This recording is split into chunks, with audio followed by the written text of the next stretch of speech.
Oh, hey, before we start the show, let me just mention that Mythic Bastionland is written by Chris McDowell with amazing art by Alex Sorensen, and you can find more information about the game at bastionland.com.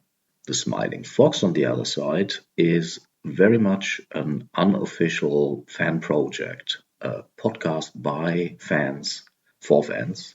And in any case, you shouldn't trust the Smiling Fox. He's kind of a dodgy fella.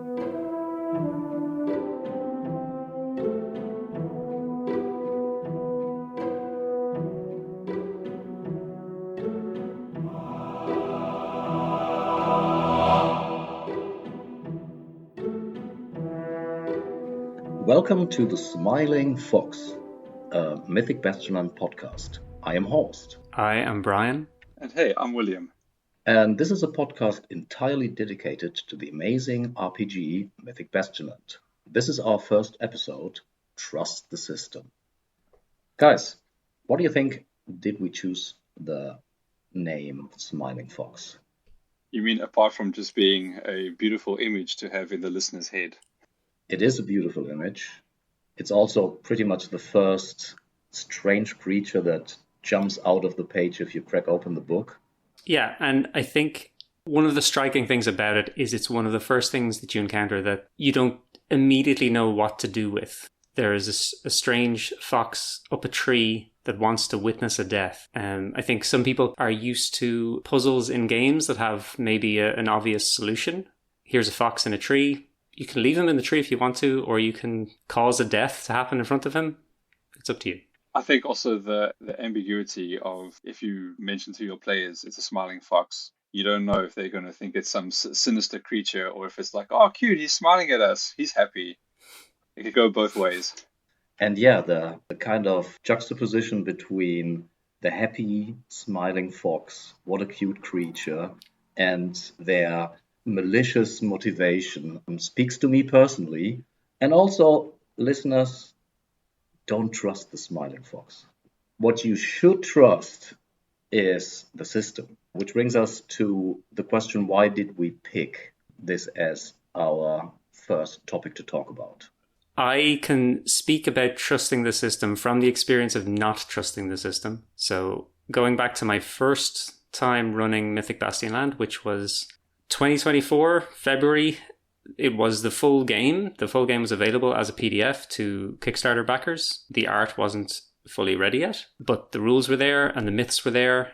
And the first time I ran it, I had in the back of my mind, if nothing exciting happens, I can have a fight with some bandits, which is like the most obvious kind of generic encounter you can have.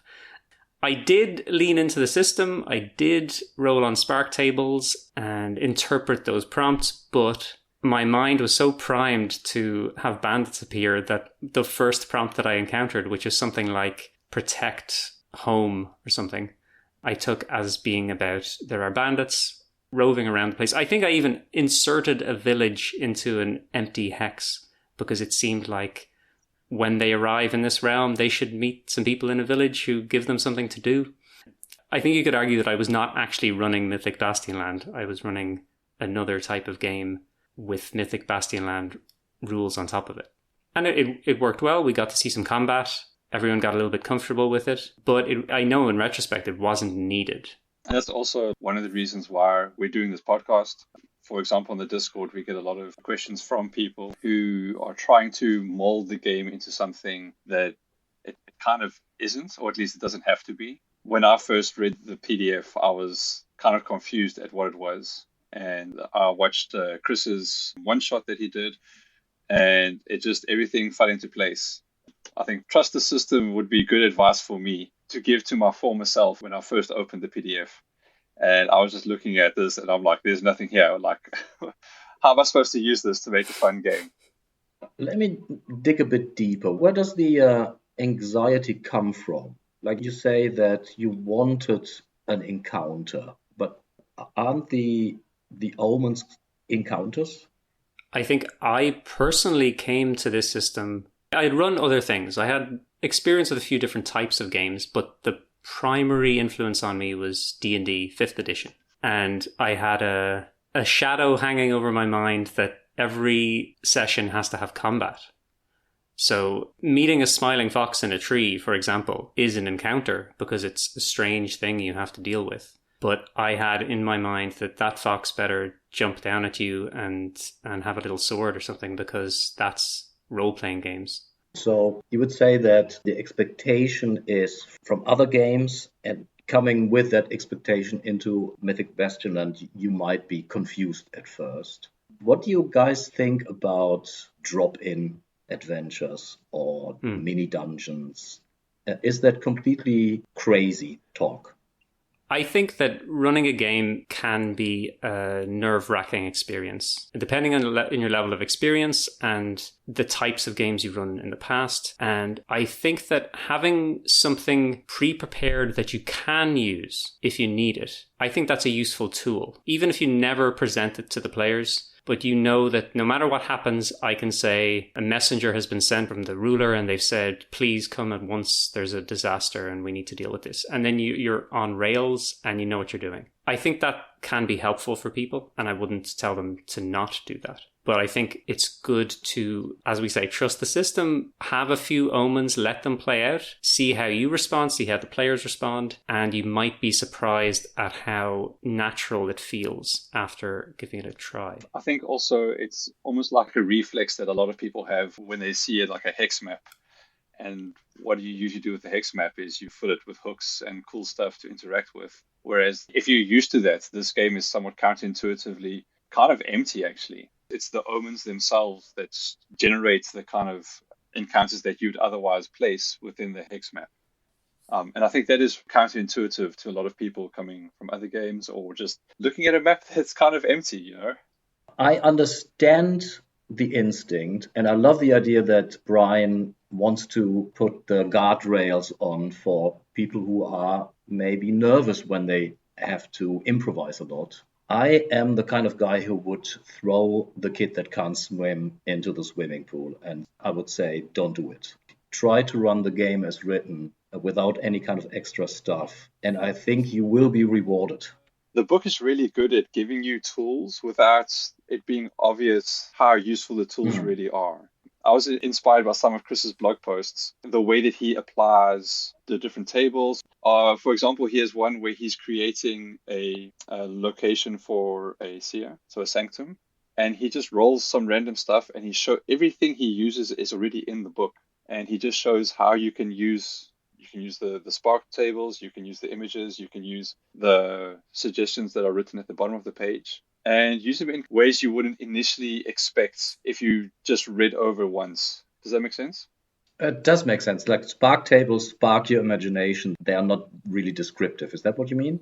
Yeah, exactly. The first time I read a spark table, I'm like, this is trash. There's nothing here. And then I actually used them and I'm like, this is amazing. You can do so much cool stuff with this.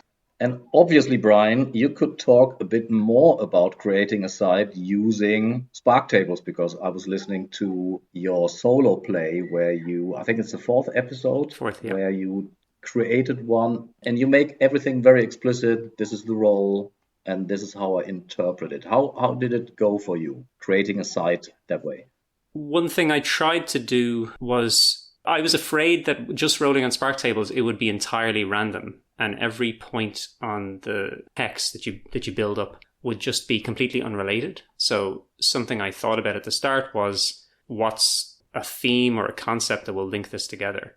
And you have a Spark table for that. You've got Spark tables for drama, you've got Spark tables for woe. Any kind of aspect of a story that you're interested in, there is a Spark table that I think can be used to fit that. And then there's obviously the more grounded stuff like types of fauna or flora. I think Spark tables are extremely helpful when you have no idea what's going to happen next. It being a relatively small number of options, and also because if you're rolling 2d12 and you're getting two things to combine together rather than here's one prompt that says fire or something. The act of trying to combine two things together, I think, is the beginning of improvisation. Once you take that step and you combine two things together, you think, okay, I've combined those. How does that link to what this player character just did or what the goal they have? You start making connections, which is the goal, really. one of the things that I found in regards to those spark tables that you mentioned, the flora or the fauna one, is when I have people enter an empty hex, I just have one of my players, they roll 2d6, and I just look at those two tables, and I just open my mind almost. It's kind of like I just read the tables. If anything, if there's any spark, any inspiration, you roll with that, and otherwise you just say you hear a bird cry above you, and you guys can carry on walking. I'm curious, have you ever had the experience that you roll something like helpful snakes and you put that in and then they think this is an omen and we're going to spend the next 20 minutes investigating the helpful snakes? I had helpful birds. I didn't know in what way they should be helpful. So they were just essentially like a harp crew for the nights. They were just saying like, you guys are doing a good job. And they were like, carry on kind of thing. I asked one of my players afterwards, and he said, that was one of his favorite encounters just because it was like these temperate forest, but I wanted the birds to be cool. So I made them like tropical birds, which is a little bit out of place. And they were saying, keep on, keep on. And my players loved that. So they did interact with it more than I expected them, which again is like, that's, trust the system. You can come up with, some parrots that are yelling at your players, and your players, they lean into it and they roll with it. That was one of the first one-shots I did, and my players reacted that way. And I was surprised still, because I was still like working with the system, coming from a D&D background. I wasn't used to that kind of improvisation. So it was a very pleasant surprise for me, yeah.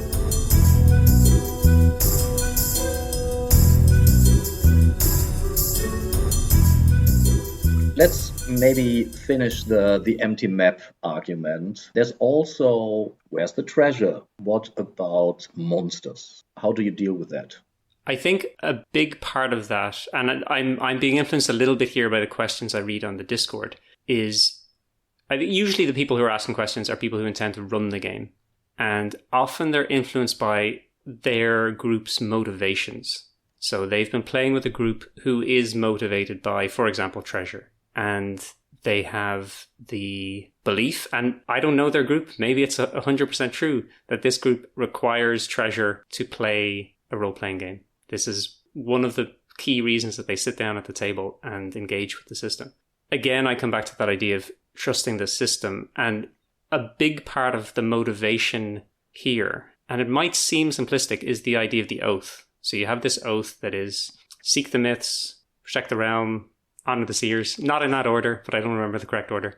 There's 3 sides to it. Those 3 sides are sometimes in conflict with each other. You can have a seer who tells you to do something that is putting the realm at risk, potentially, or you could have a choice to make between something that is good for the realm and or focusing on a myth that no one appreciates the significance of, except your knights appreciate that it's important. It can kind of unfold out into something very complex and give complex motivations to player characters. And I think it's worth exploring that. That said, obviously there's exceptions to it, and maybe some people want to find the magic item that helps with this or that. And it is a very different type of game if you're used to acquiring a lot of stuff and acquiring a lot of powers.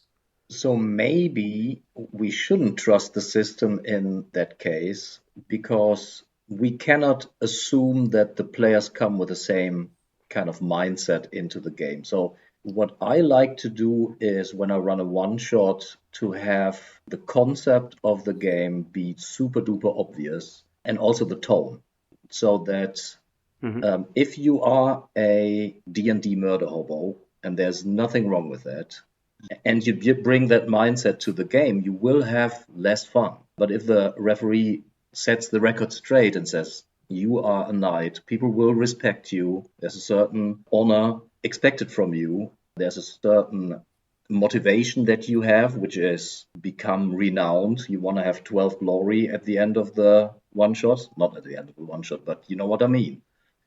When players embrace that kind of, I'm not a freebooter, I am a knight, then the question of money and treasures will probably disappear, and they will have more fun.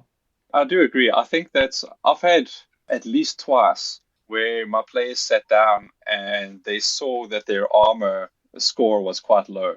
And their immediate question was, how do I get more armor?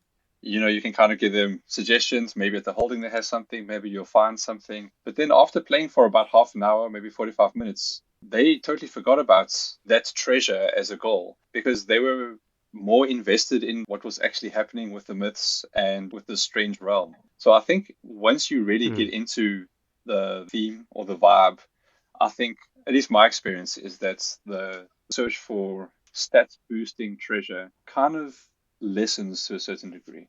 One thing I'd like to point out, if people are listening to this who have no experience with the game, it might sound like we're saying that there is some types of content that are absent from the game. But I think there are magical items, for example. You can flick through the book and you can find things on various pages in different contexts that are magical items. But I think more than that, the game gives you tools. It gives you tools to create content. And it gives you so much content at the beginning that you won't need to do that for quite a while. But by the time you want to introduce something into it, you want to create something original, you have seen how the pieces fit together very clearly. Like you've seen that a myth can just be one page. It can be a few relatively simple prompts and maybe a couple of character blocks. And with that, you can get a session or multiple sessions of content.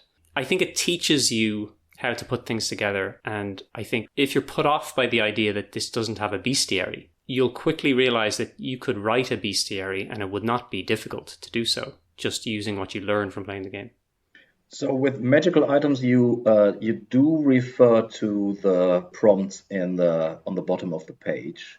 And with monsters, you also refer to these prompts. Or would you say you would make an item based on spark tables, for example, or, freely improvising based on the vibe of the game? I have a concept for an upcoming blog post. No idea if it'll ever see the light of day, where I make 72 magic items that are all related to the myths. And I was inspired to do this because I played through the Wyvern, which has poison. The antidote to the poison is fresh milk. I'd love to give one of my knights a flask of milk that replenishes every hour or so, and that they pick it up and it's like, yeah. I don't want milk. Why do I have this? And then later on in the myth, it becomes important. So I thought it'd be really cool to do something like that. So who knows? Maybe in the future. Yeah, just the thought, and this is, again, expanding the topic a little bit, but for people who are coming into this game and it's maybe their first game in this ecosystem like OSR, NSR, there are a lot of games that have similar moving parts. Like you can go to a cairn list of relics, and I think you'll get a lot of things that are thematically appropriate and don't have complex rules around them. It's something like a fishing rod that will always catch a fish, and you have to bury it in dirt under a full moon to recharge its power or something. And you don't need to know stats for that. That's an object that makes sense, and you put it into your game and you're ready to go.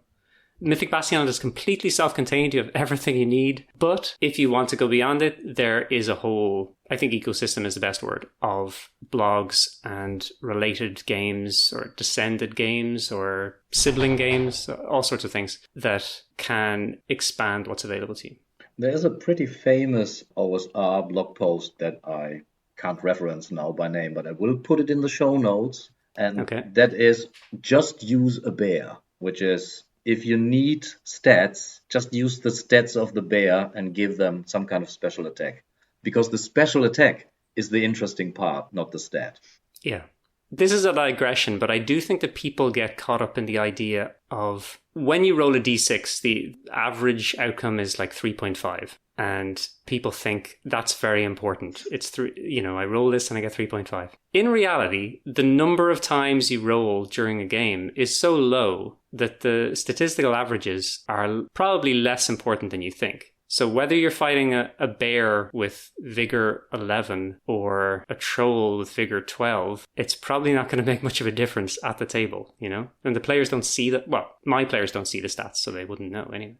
I think this is maybe a good point to bring in the other anxiety that people have, and that resolves around combat. It is either way too easy to use the gambits to do all the funky stuff, or even riding a horse is a really dangerous activity where people can fall off the horse and take 6 damage or d6 damage. What is your experience? I've had probably the opposites, where although admittedly I've played a lot of one shots, but I find that I have been able to put up a decent threat with almost every combat where it's not leaning towards a TPK, but the chance that I take out a squire or a knight is usually like, if not like 100% present, it's looming. The blog post that I did quite recently, I had the Inferno, which is essentially, spoiler alert, a red dragon. And I just attacked one of the knights and I rolled so incredibly high where it's like, your knight is dead. And there were 4 knights who were doing, up until that point, pretty decently.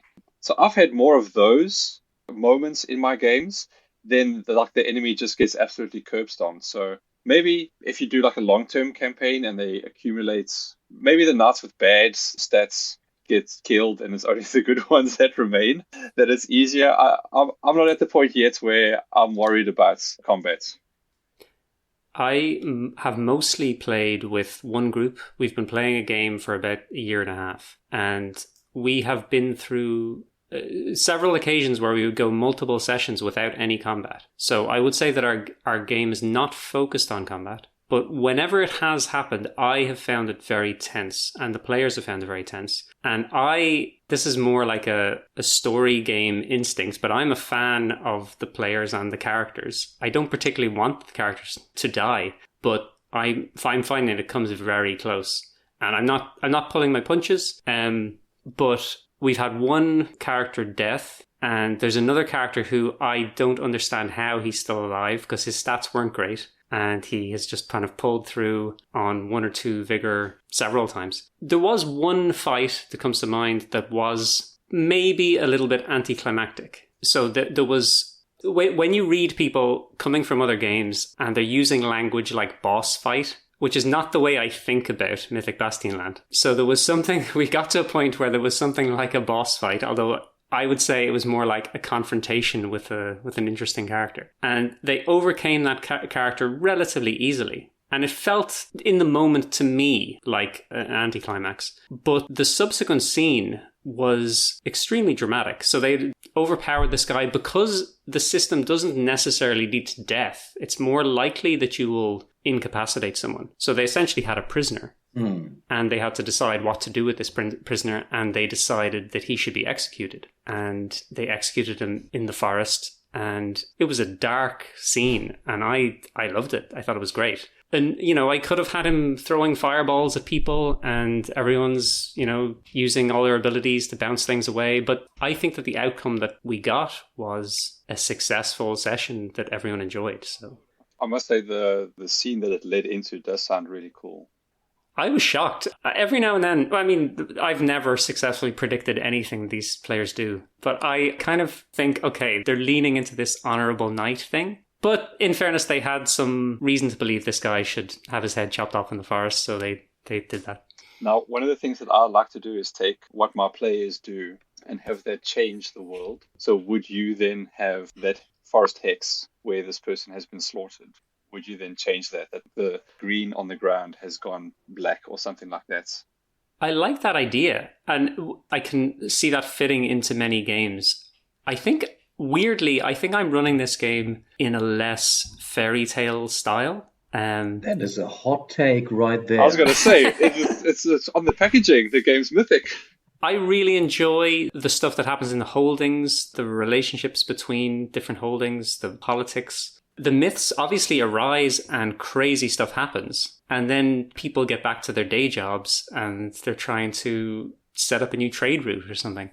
I find that really, really interesting because I try the same thing. And we're still on the topic of trust the system because introducing these kind of mundane elements are also part of realm creation, at least if you have read the blog post where Chris suggests that you at least determine the relationship between the rulers of the 4 holdings that you normally have. I was anxious in the beginning that the mundane stuff would kind of clash with the mythic stuff and would kind of seep the fairy tale vibes out of the game. But I have found that it actually works together really well, and it makes the world kind of bigger than the players. And some of my players are almost more interested in the political intrigue than in the myths. And I think the way that a lot of myths influence rulers, the Eye, for example, one of the first 12 myths, the acolytes of the Eye want to tear down a wall of a dwelling. The Eye is going to kill a seer. That is all stuff that has political implication. The ruler cannot be happy about that. How is it in your game, William, with the mundane stuff? Do you lean into that, or do you try to focus on the mythical vibes? I've tried to create a distinction where the holdings are somewhat normal and safe, and out in the world is where the weird stuff happens. But I can't help the temptation of putting crazy people in the streets yelling out about like the Eye is a good example. In their dreams, they have seen a face in the earth and the eyes were peering at them. That's a perfect way, as almost like before the first omen, have like a omen 0.1, I guess, yeah. So I've done that on a few occasions, and because I play a lot of one-shots, I've kind of had to reel that in because the players get really interested with the crazy person in the streets yelling out about doom and gloom.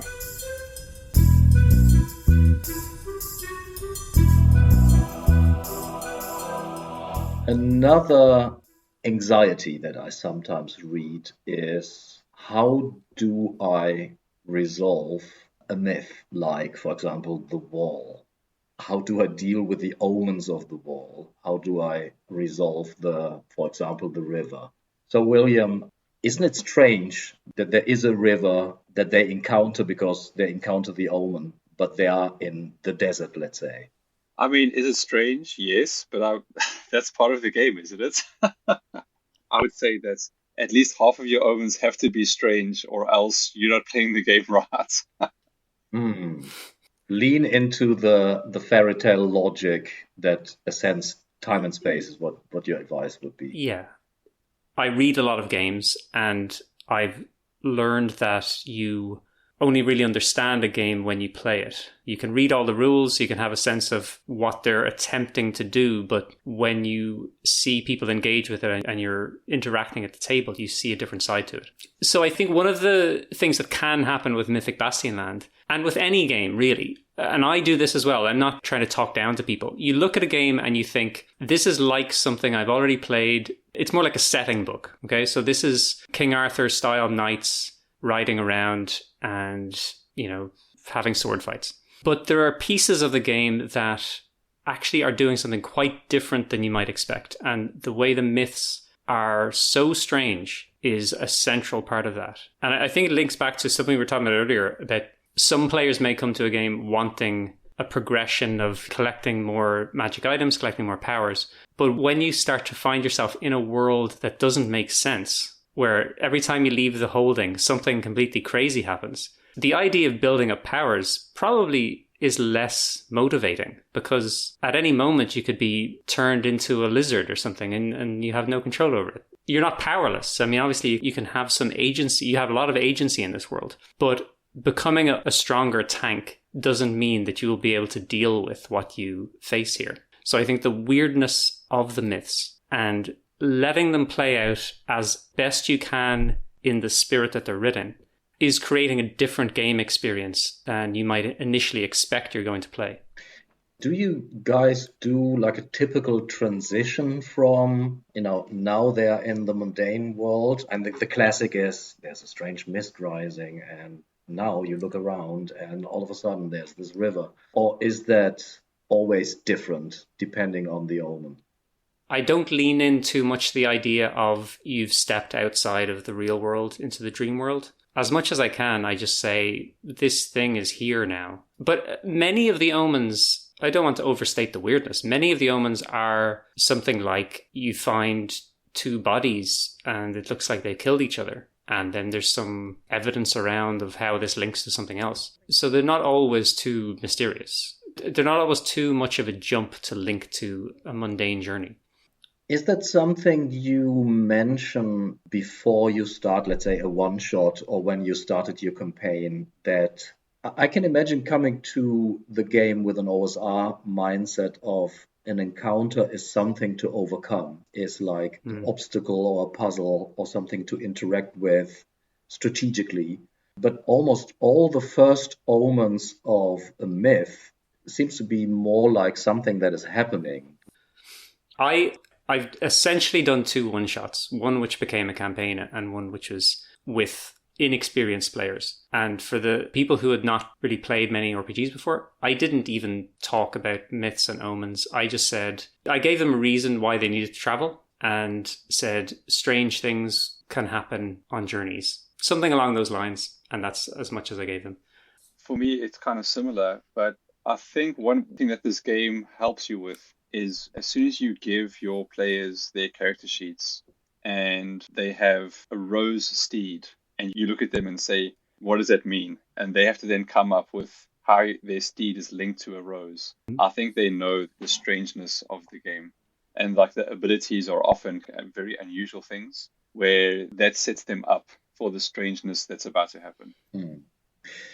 And then lastly, how do you resolve the river? The river will flood a hex. The knights stand there and see maybe people drowning or help prevent people from drowning.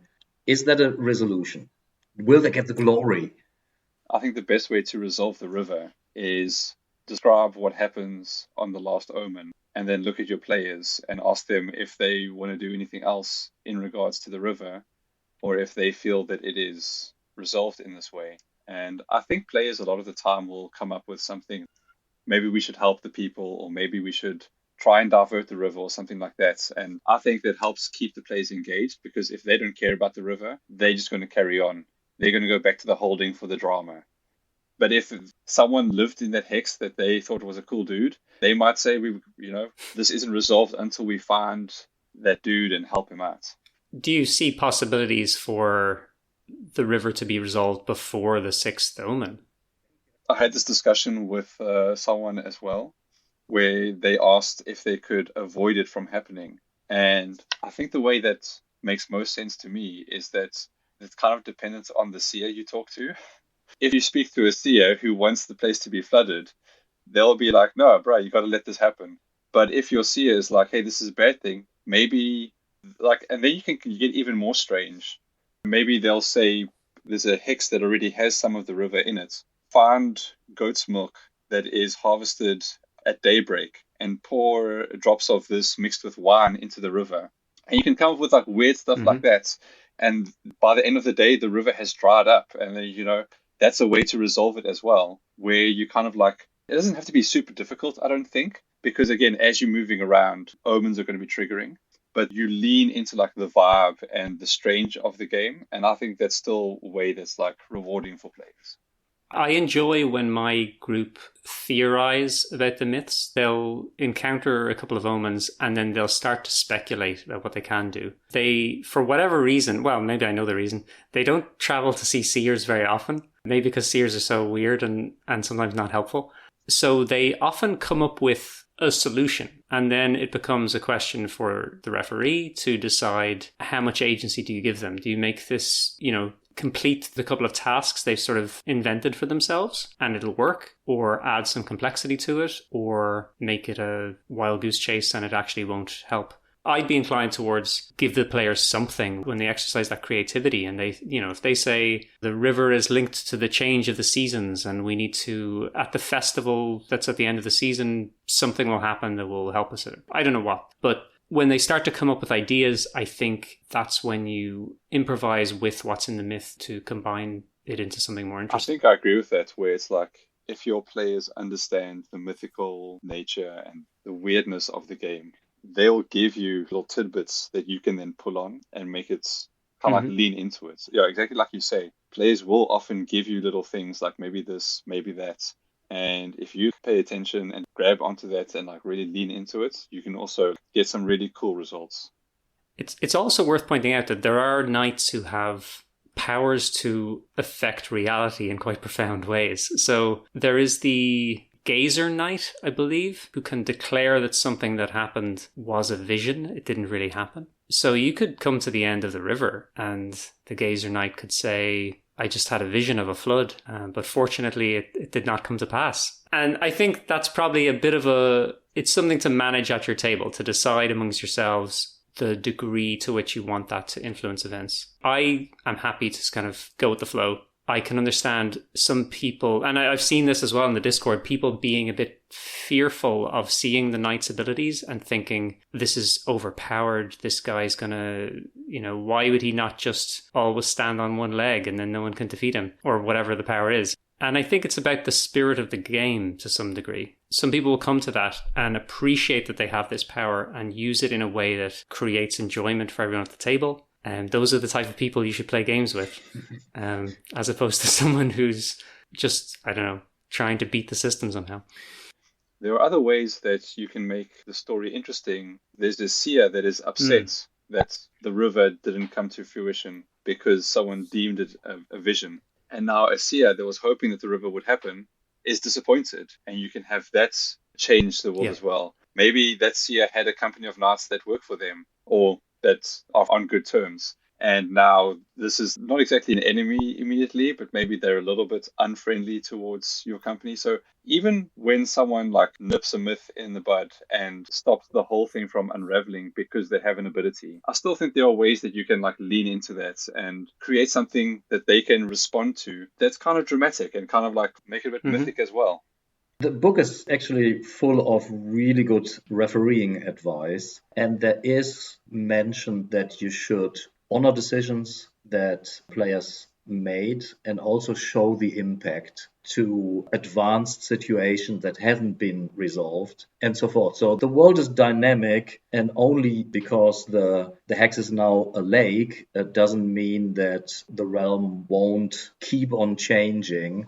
One more thing about myths is when you read them in the book, you can have the impression that what happens is you travel to a part of the realm, you step through the omens for a specific myth, and somehow it ends. Either you reach the end of the myth or you resolve it before you reach the end. And in reality, you travel around and you're seeing different myths being triggered because it's random. And there's an interaction between them because you may not know how they are related to each other. Are they part of the same myth or are they something different? I would be inclined to not even explain the mechanic unless the players are very interested in knowing how it works. And also there's other things happening in the realm. There's the consequences of the last myth you resolved. There's the politics of the realm. There's the dynamics in the company. Maybe the knights are not getting along so well. Who knows? So I think when you read it, you just look at it on paper, you think it's almost like a board game where you travel around the map to a particular location and resolve something, you tick it off, and then you move to the next location. And in reality, everything is messy and there's loose threads everywhere, and you'll very quickly build up something quite complex, even just in a few sessions, and you'll find that the players want to go to this place. And I've had multiple occasions where the first myth of the Citadel, for example, this giant crooked tower that no one had ever seen before, is there before them. And they just said, we don't have time for this. And they rode on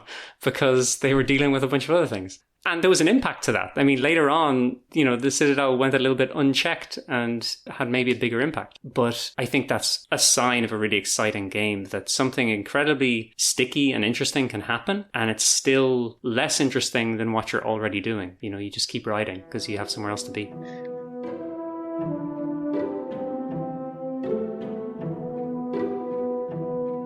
All right, so we have talked about myths, we have talked about omens, we have talked a little bit about combat and virtues, not a lot. And I would like to use the opportunity to ask you guys how you would handle a certain situation.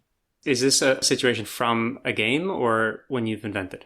This is a situation from a game that happened a couple of months ago. It happened in a play-by-post. The way I do it, I have live action sessions and play-by-post sessions alternating. In a play-by-post session, the knights had taken a prisoner. The prisoner has super-duper important information. Life and death, war and peace. It can't get bigger than that. and the players decided to threaten him with the justice of the blade. Either tell us the secret or you will be killed.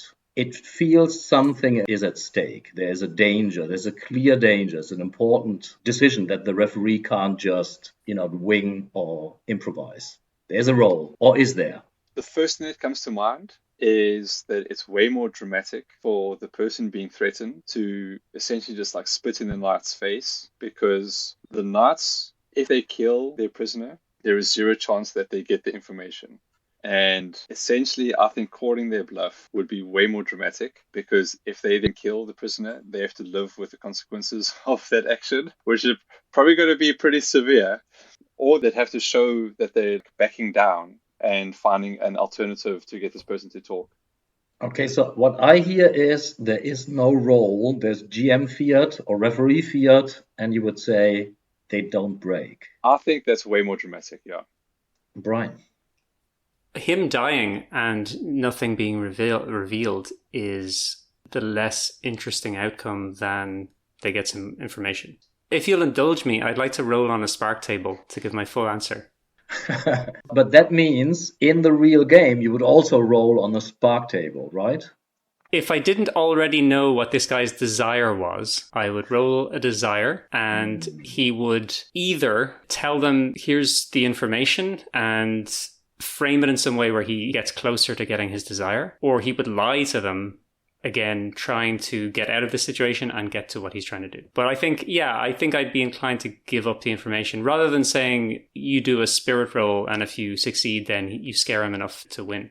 That was my instinct, which is completely wrong. Obviously, because it was a play by post, I had the luxury of having the time to just ask people on the Discord. And Yochai Gal was friendly enough to chime in. And he said, if you want to roll, and I wanted to roll, I didn't want the GM fiat of, well, I rolled the personality. He is pretty loyal. He will never tell the secret. He's loyal to his fellow mercenaries. Maybe my worry was, what is a danger? A danger is that something terrible happens in the future. Am I even allowed as the referee to call that a danger? Because if we go to the action procedure, we have to look at the fact, is there a danger? And if the save fails, then the danger comes to pass. But because the danger is in the future, that doesn't really apply. And Yochai said, you have to look at who is at most at danger in that situation. And the person most in danger in that situation was the mercenary. So I rolled a save for them. Mm-hmm. Now comes the crazy part at the end. They didn't make the roll. They failed their save. What am I supposed to do now? The save is so that the danger doesn't come to pass. What is the danger? The knights kill him. Or is the danger that he will spill the beans? Well, I mean, what's he rolling? He's rolling like a spirit save. The natural way to interpret that for me is he's trying to keep his resolve and hold true to his loyalty. And if he fails, he cracks and spills the beans. And that is how I interpreted the situation. He told them the location of the warband, and that became the next session where I made a side, maybe a future topic. Were you happy with that decision afterwards, or would you run it differently if it happened again? I was happy with the decision in both cases, even if he had made the save. And, now I have to see, are they so cold-blooded to kill, a person that is at their mercy? Maybe this is down to GM style, but for me, that is way more interesting to see if they do indeed, in cold blood, kill this person. That is an interesting, you both said the same thing. What is the most interesting thing that is supposed to happen? And for me, that is the utmost horror. I don't want to have any part in that decision. I want the dice to decide what is going to happen, not me making a judgment call. What would be interesting for the story? I play story games, but when I play Mythic Bastionland, I am in the OSR mindset. I think I might be on the borderline between OSR and story games when I'm playing, and it's a vague border. I find it way more interesting to present my players with the most dramatic choice and have them choose. I prefer that over a dice roll where possible. So if I make clear to them, You guys can kill this guy, and then he's not telling you anything. You're not getting that secret. Up until now, he's just spat on your shoes. To me, it's dramatic in the sense that the ball is now in their court. The stakes have been laid out, and they now have to make a decision. Emergent storytelling to me means I want to be surprised. I don't want to make Yes. a decision and then put the ball in the court of the players. I want to be surprised about what is about to happen. Will he break? Won't he break? That is where, the people around the table hold their breath and see where the dice land. And then I roll with it.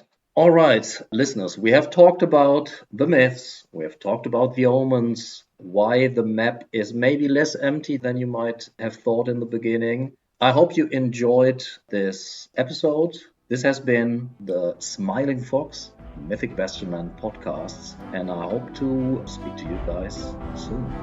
Goodbye.